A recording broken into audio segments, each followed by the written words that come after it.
ലോകചരിത്രത്തിലെ ഏറ്റവും ധനികനായ വ്യക്തിയായി കണക്കാക്കപ്പെടുന്നത് മാൻസ മൂസ ആണ്.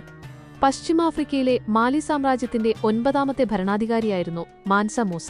അദ്ദേഹത്തിന്റെ ഭരണകാലം ഏകദേശം 1312 മുതൽ 1337 വരെ മാലി സാമ്രാജ്യത്തിന്റെ സുവർണ കാലഘട്ടമായി കണക്കാക്കപ്പെടുന്നു. സ്വർണത്തിന്റെയും ഉപ്പിന്റെയും വ്യാപാരത്തിലൂടെ ലോകത്തെ ഏറ്റവും കൂടുതൽ സമ്പന്നനായിരുന്ന വ്യക്തികളിൽ ഒരാളായിട്ടാണ് ചരിത്രകാരന്മാർ അദ്ദേഹത്തെ രേഖപ്പെടുത്തുന്നത്. ഇന്ന് കണക്കാക്കിയാൽ ഏകദേശം $400 ബില്യൺ വരുമായിരുന്നു അദ്ദേഹത്തിന്റെ സ്വത്തെന്ന് കരുതപ്പെടുന്നു. ജീവിതം. അദ്ദേഹത്തിന്റെ മുൻഗാമിയായിരുന്ന അബൂബക്കർ രണ്ടാമൻ അറ്റ്ലാന്റിക് സമുദ്രം പര്യവേക്ഷണം ചെയ്യാൻ പുറപ്പെട്ടപ്പോൾ ഭരണനിർവഹണം ഏൽപ്പിച്ച് അദ്ദേഹത്തെ ചുമതലപ്പെടുത്തി. എന്നാൽ അബൂബക്കർ രണ്ടാമൻ തിരിച്ചെത്താത്തതിനെ തുടർന്ന് മാൻസ മൂസ മാൻസയായി രാജാവ് കിരീടമണിഞ്ഞു. മെക്കയിലേക്കുള്ള യാത്ര. ഹജ്ജ്. മാൻസ മൂസയുടെ ജീവിതത്തിലെ ഏറ്റവും പ്രധാനപ്പെട്ട സംഭവമാണ് 1324 മെക്കയിലേക്കുള്ള അദ്ദേഹത്തിന്റെ ഹജ്ജ് യാത്ര.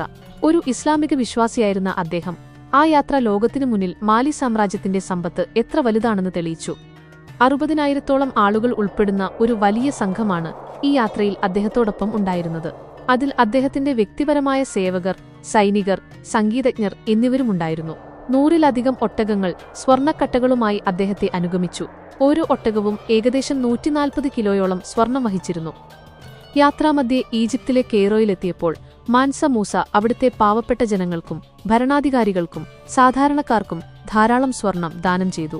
ഈ അമിതമായ സ്വർണ്ണവിതരണം കാരണം കെയ്റോയിലെ സ്വർണത്തിന്റെ മൂല്യം കുത്തനെ ഇടിയുകയും അത് ഏകദേശം ഒരു ദശാബ്ദത്തോളം അവിടുത്തെ സാമ്പത്തിക വ്യവസ്ഥയെ തകർക്കുകയും ചെയ്തു. ഈ സംഭവം അദ്ദേഹത്തിന്റെ സമ്പത്തിന്റെ അളവ് എത്ര വലുതാണെന്ന് ലോകത്തെ ബോധ്യപ്പെടുത്തി. വിദ്യാഭ്യാസം, വാസ്തുവിദ്യ, സാംസ്കാരിക സംഭാവനകൾ. മാൻസ മൂസ സമ്പത്ത് സമ്പാദിക്കുന്നതിൽ മാത്രം ശ്രദ്ധ കേന്ദ്രീകരിച്ചിരുന്നില്ല.